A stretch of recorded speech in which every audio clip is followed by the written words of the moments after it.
Ayan, first step, open na po natin yung cover. Then, i-unlock po natin yan. Yan, alasin na po natin yung mga toner cartridge. Bali, apat po yan.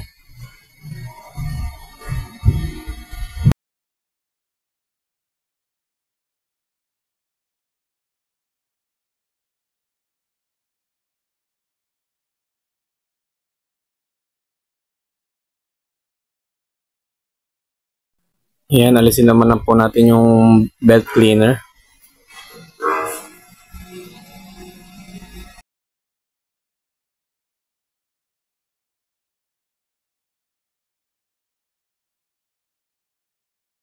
Yung next po natin alisin na yung waist toner. Tapos alisin na po natin yung maliit na cover na yan. Ayan, pinaka-lock po, dapat naka-unlock po yan bago nyo po alisin ng tornilyo.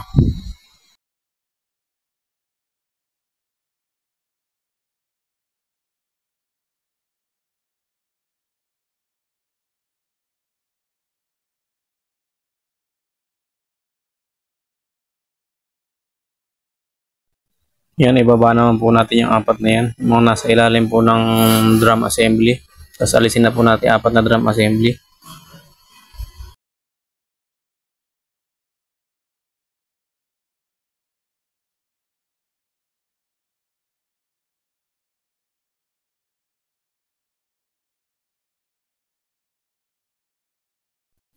And alisin na po natin yung mga tornilyo na pinaka-cover po niya. Alisin po natin lahat.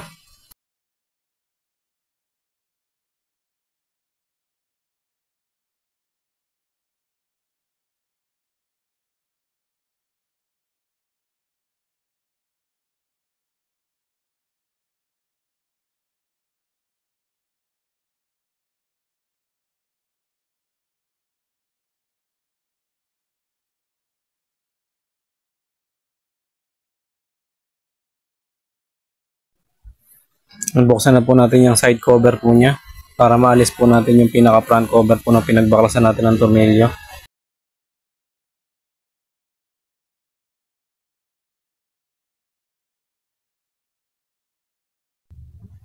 Yan, next po natin halusin yung pinaka bakal po niya.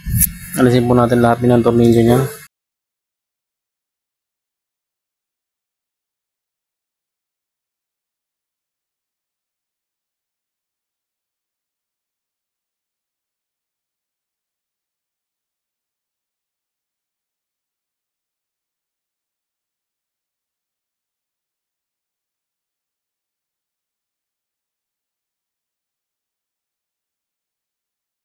Ayan, matatanggal na po natin yung bakal na yan pag nalis na po natin lahat ng tornilyo niya.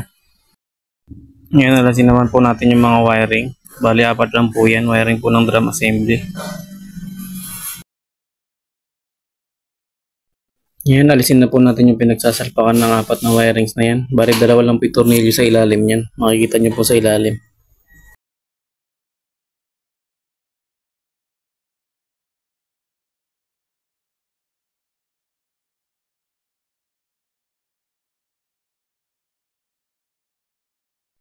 Yan, tanggalin naman po natin yung mga salaan ng mga waste. Bali, tatlo lang po yung tornilyo na yan.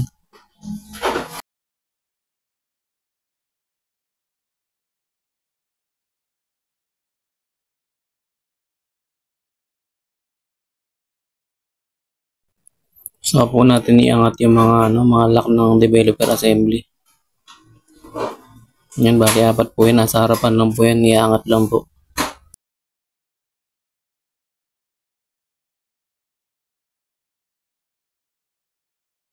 Yan, bali may lock lang po dyan sa may developer assembly. Dalawa po yan. Alisin nyo lang po para matanggal nyo yung cover niya sa ibabaw. Pag natanggal nyo na po yan, may iangat nyo na po yung nakalock. And then alisin nyo na po yung screw po ng developer assembly. Dalawa lang po yan sa taas at saka sa baba.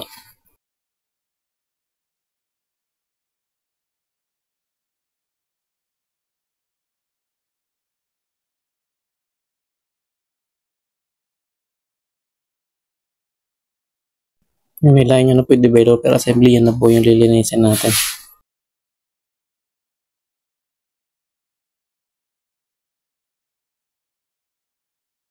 Ito na po, mag-ready na po tayo ng dalawang malaking papel sa isang pang filter po para sa developer assembly cleaning po natin. Yun po yung pang filter na gamit natin.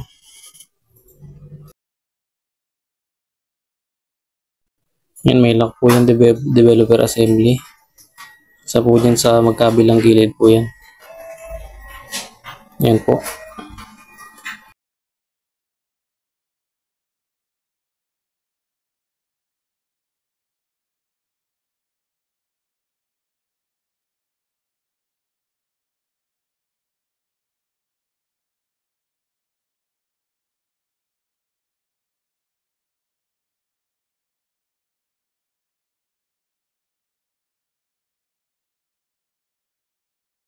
Ayan po, dyan po natin bubuhos yung mga developer powder. Masasalain po natin mamaya.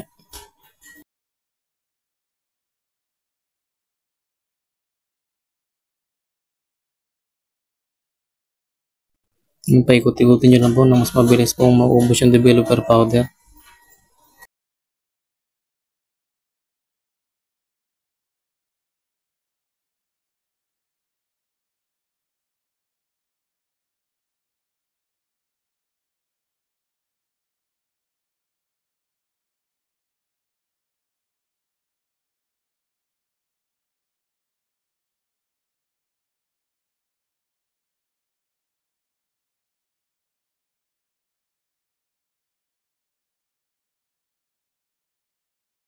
Yun po yung mga natira po sa bakal. Alisin po natin yung mga excess na developer powder.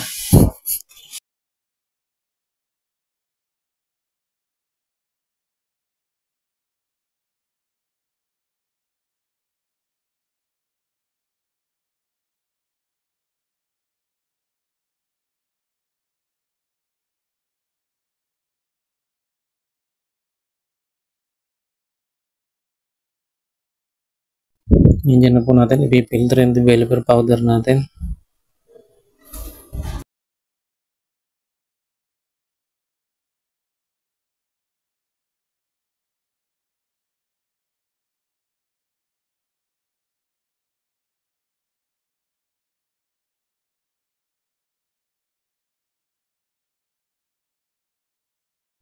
Yan, ibuhos lang po natin sa pangsala or pang filter para po makakuha natin yung mga buong developer powder.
Yan, babalik na po natin siya sa developer assembly.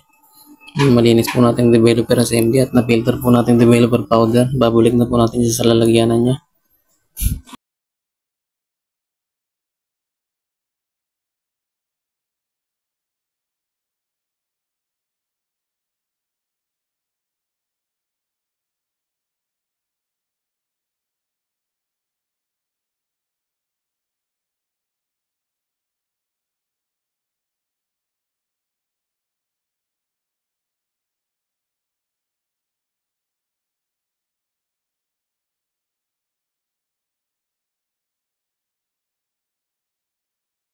Yan po nilalagay po natin. Pwede po natin paikot-ikutin para kumapit na po. Magkaroon pa po ng space yung mga ibang developer powder.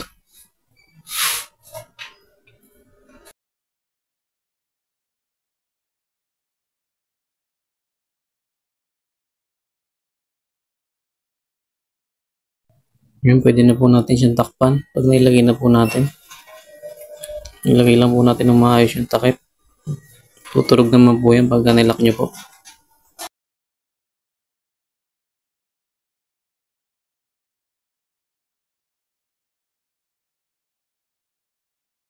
Pindutin lang po natin yung lock ulit. Tutunog naman po yan. Kabilaan po. Kabilang side may lock. Yan po. Pagkakabit naman po ulit ang gagawin natin. Kakabit na po natin yung malinis na na-filter po nating developer.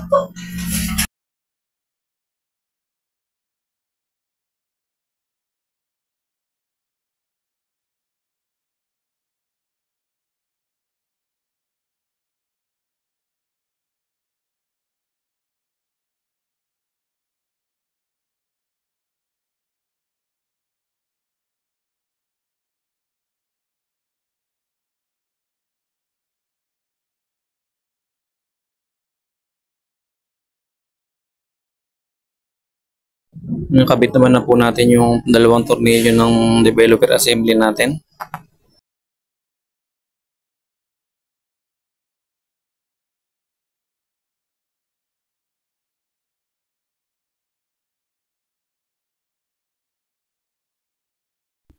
Tapos ikabit na po natin yung nakadugtong sa taas ng developer assembly. Ilalak po natin yan. Dalawa po yung lock niyan. Isa sa harap at isa sa gilid. Kailangan din na po siya gumagalaw pag nailak na po. And next po, ayan na po. Ikakabit na po natin yan ang masalaan ng mga ways. Yan, itaas lang po natin yung mga wirings na yan. Yung mga wirings po ng developer assembly para may kabit po natin yan. Ilalabas po natin yan sa may labas ng salaan ng ways. Para po may salpak natin ng mabuti.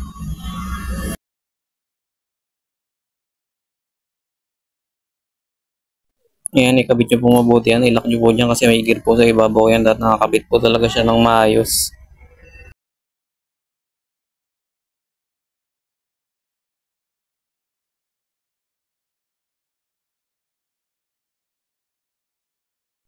Bali, tatlo po yung tornilyo niyan. Ayan na po yung last na pangatlo pong tornilyo na ikakabit natin. Ayan, next na po natin yung kabitan ng mga wire ng drum assembly, mga wirings po niya. Yan po natin ulit kakabit yung apat ng wirings.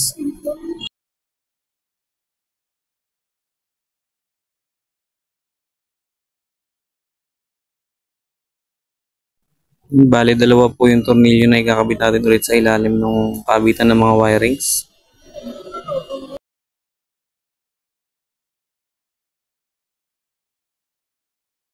And then, ikabit na po natin yung apat na wirings ng developer assembly natin.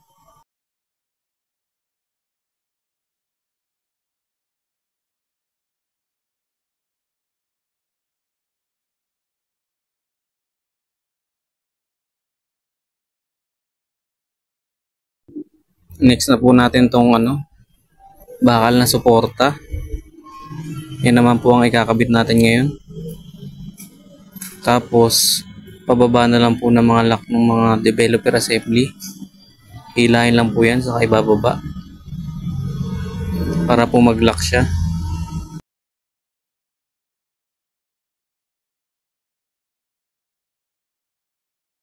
Ngayon, padiinan na lang po natin yan. May pattern naman po yung mga yan. Saka po natin ikabit yung mga tornilyo nila.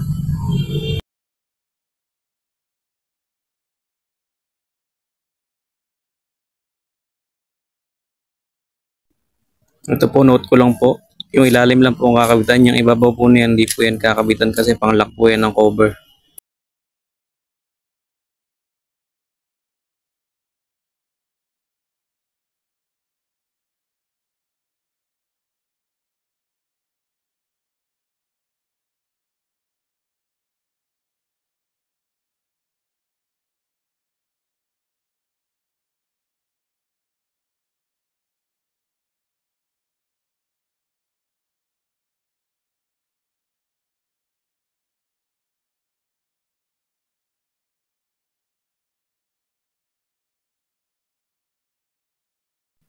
Yan, ikabit na po natin yung pinaka front cover niya. Saka po natin ulit ikabit yung mga tornilyo.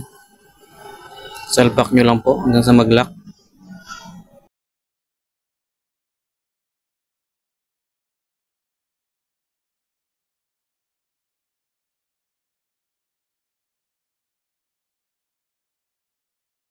Ikabit na po natin lahat ng tornilyo ng front cover.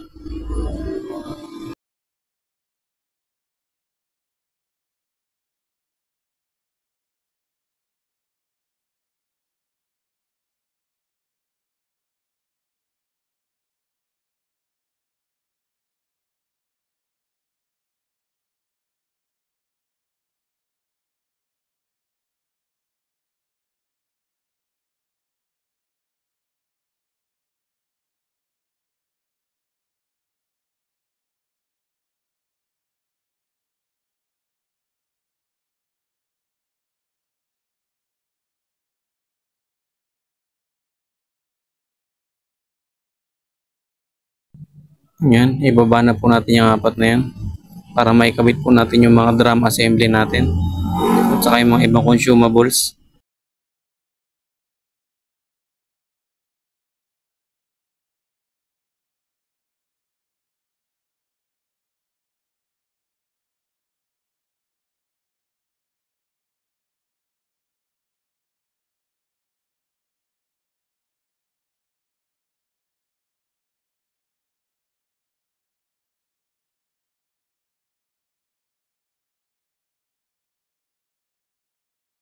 Yan, next na po natin yung ikabit yung belt cleaner. Yan, pihitin po natin yan hanggang sa mag-lock. Saka po natin ibaba yung pinakatakip niya. Yan, next naman po natin ikabit yung waist toner. Yung last po, ayan yung mga CMYK po na cartridge, toner cartridge po.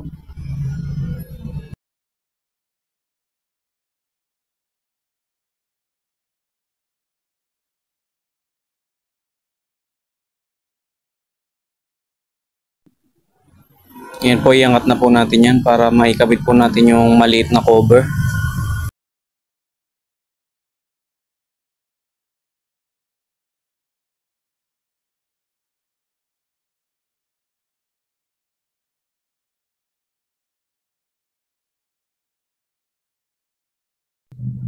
Ito pong pinakalock niya, pag inabitan niyo po ng tornilyo, dapat naka-unlock po yan pagka kinabit niyo.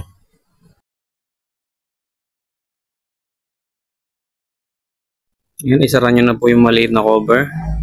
Then, ilock nyo na rin po yung pinakalock niya. Saka po, isara na natin yung pinaka front cover.